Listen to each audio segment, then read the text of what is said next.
Bismillahirrahmanirrahim. Assalamualaikum warahmatullahi wabarakatuh. Apa khabar semua anak-anak Lima Baiduri? Ustaz harapkan semua berada dalam keadaan sihat walafiat lah. InsyaAllah. Baik, pada pagi ini kita akan sambung pembelajaran kita dalam pendidikan Islam ini. Jadi terlebih dahulu Ustaz nak minta kamu semua lihat ataupun perhatikan gambar-gambar ini. Okey, jom kita lihat. Pertama, okey, teliti gambar tersebut. Okey, tiga.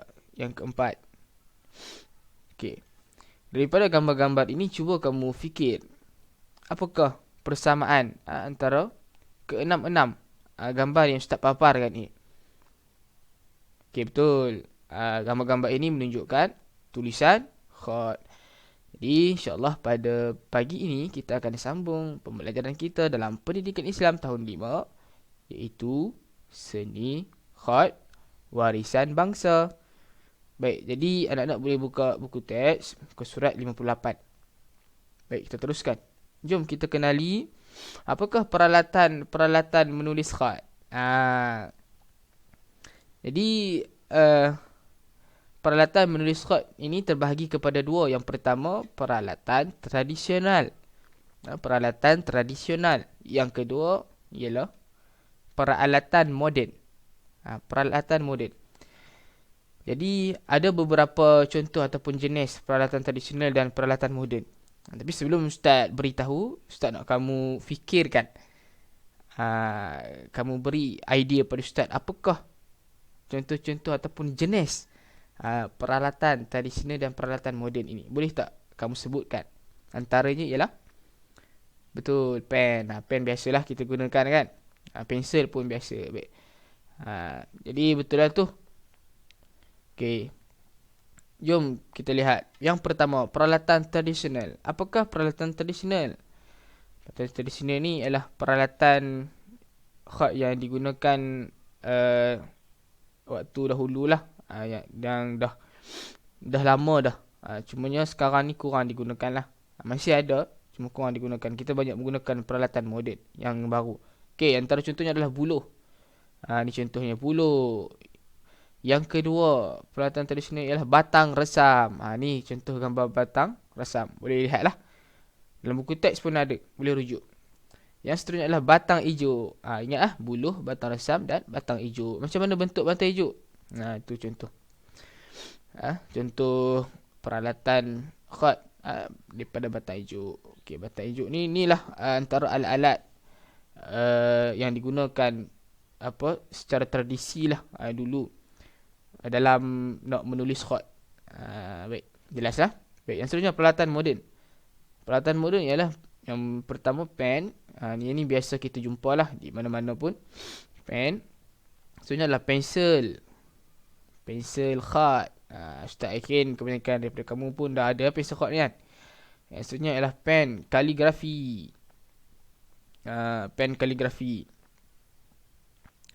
Pen kaligrafi ni pun kebanyakannya dijual di kedai-kedai lah. Dan kita pun memang biasa lihat pen kaligrafi ni digunakan. Akhir sekali adalah pensel tekan. Baik. Yang seterusnya, jom kita lihat video bagaimana kita nak mengasah ataupun kita nak membentuk pensel khat. Okey, jom sama-sama kita renungkan video ini. Bismillah. Okey, jom. Sila minta bantuan ibu bapa jika kamu tidak mahir menggunakan pisau. Okey, untuk bentuk sebatang pensel khat, kamu mesti ada sekeping kertas untuk dijadikan alas. Dan juga kamu perlu ada pisau lah. Sebatang pisau. Ataupun apa-apa pisau lain pun boleh. Tapi sebenarnya pisau kata begitulah. Dan pensel. Apa-apa saja pensel. Okey, jadi cari mana-mana permukaan. Dan kamu cuma rautkan sahaja permukaan itu. Okey, raut. Okey, satu. Okey, raut lagi. Okey, raut. Okey.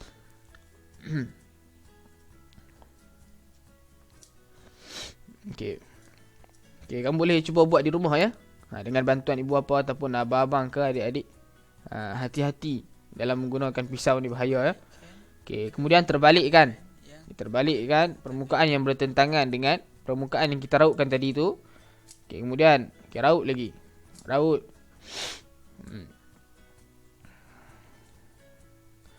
Okey, raut.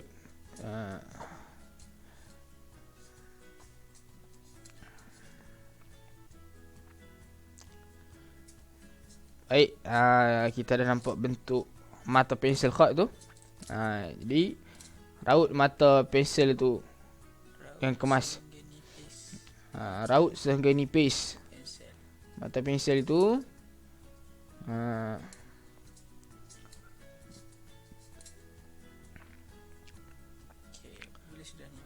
Okey, bila sudah nipis dan kemas, kamu potong di bahagian mata itu berbentuk serong lah.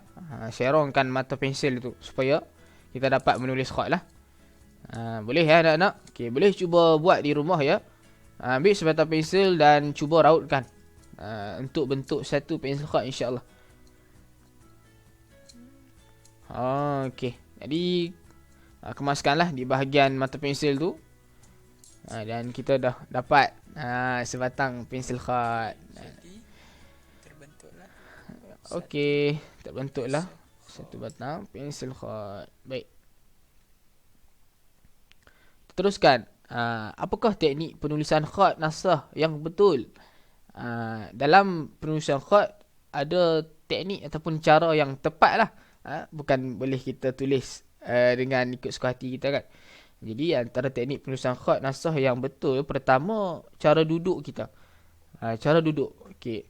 Cuba anak-anak aplikasikan. Cuba anak-anak duduk dalam keadaan yang tenang. Okey, duduk di posisi yang betul.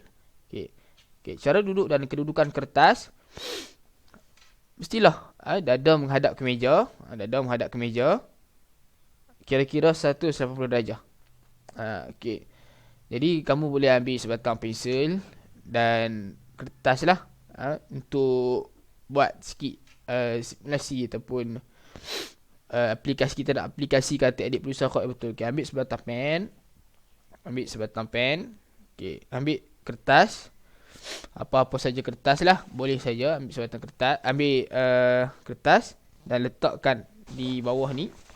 Kemudian kamu cuba aplikasikan. Okay. Okay, duduk dulu dalam keadaan yang betul. Kemudian okay, cara memegang pen. Okay, pen dipegang selari dengan kedudukan kertas 90 darjah. Okay, cuba. Kamu cuba. Boleh? Okay, pen dipegang selari dengan kedudukan kertas 90 darjah. Keseluruhan mata pen menyentuh kertas. Mestilah semua mata pen kita ni, mata pen ini mestilah menyentuh kertas. Contoh ni kertas ustaz kan. Besar kertas ustaz ni. Mestilah menyentuh semua kertas kita lah. Yang kita nak tulis khat tu. Dan yang ketiga adalah pen dipegang dengan kadar 1,5 inci dari awal mata pen. Jadi bila kamu pegang pen itu, janganlah letak depan sangat. Letak lebih kurang dalam 1,5 inci tu. Lebih kurang sekitar ni lah. Tengok gambar tu. Agak-agak. Dan letakkan di permukaan kertas itu secara keseluruhan. Bukan sebahagian ya. Dan selarikan pen yang dipegang itu dengan kedudukan kertas. Okay, jelas. Okay, ini teknik penulisan khat nasah yang betul lah. Okay, jadi Ustaz kira itu dulu untuk pembelajaran kita pada pagi ini. Dan kamu boleh teruskan dengan tugasan kuisis yang Ustaz telah berikan di Google Classroom. Kamu boleh tekan sahaja link tu dan jawab lah. Jawab, kemudian submit pada Ustaz, insyaAllah. Nanti kamu dah selesai jawab, dia akan automatik masuk dalam report ataupun laporan Ustaz lah kan. Jadi terima kasih kerana sudi mendengar dan bersama-sama dengan Ustaz untuk kelas kita pada pagi ini. Mudah-mudahan kelas kita diberkati Allah SWT. Assalamualaikum warahmatullahi taala wabarakatuh. Jumpa lagi.